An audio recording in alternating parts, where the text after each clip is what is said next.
ભાવનગરના સિહોરનું ગૌતમેશ્વર તળાવ ઓવરફ્લો થયું છે। તળાવ ઓવરફ્લો થતા 25 થી વધુ દરવાજા ખોલવામાં આવ્યા। ગૌતમેશ્વર તળાવ ઓવરફ્લો થતા ગૌતમી નદી બે કાંઠે વહી રહી છે। કોઝવે પર પાણી ફરી વળતા હાઈવે બંધ થયો હતો।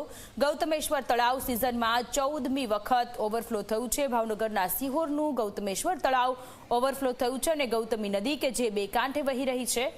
ચોમાસા જેવો માહોલ ભાવનગરના સિહોરમાં પણ જોવા મળી રહ્યો છે। કોઝવે પાણીમાં ગરકાવ થયો છે અને લોકોને આ કોઝવે પરથી પસાર ન થવા માટેની અપીલ પણ કરવામાં આવી રહી છે।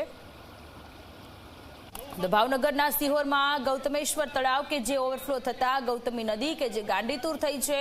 ગૌતમી નદી બે કાંઠે વહી રહી છે અને ગૌતમી નદી પરથી પસાર થતો કોઝવે કે જે બંધ કરવામાં આવ્યો છે। અત્યારે લોકોની સુરક્ષાને ધ્યાનમાં રાખીને આ નિર્ણય લેવામાં આવ્યો છે। હાઈવે પણ અત્યારે બંધ કરવાની ફરજ પડી છે। તળાવ સિઝનમાં 14મી વખત ઓવરફ્લો થયું છે।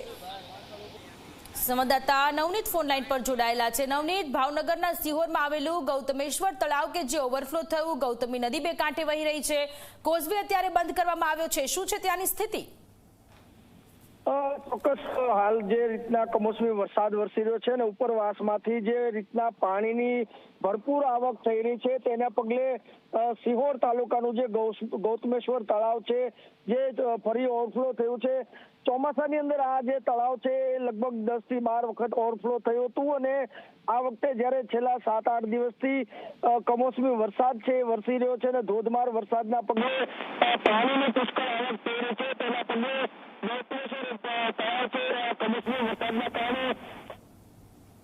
જી આભાર નવનીત તમામ વિગતો માટે।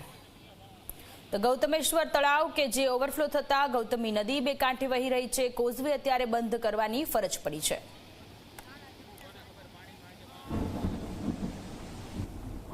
તો ભાવનગરના તળાજામાં કમોસમી વરસાદથી જળાશયો છલકાયા છે। વરસાદથી કામરોલ ગામની બે નદીઓ બે કાંઠે વહી રહી છે।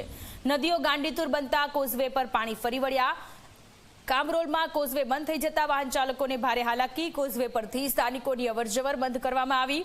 ગામની પ્રાથમિક શાળા પાસે પણ પૂરના દ્રશ્ય સર્જાયા।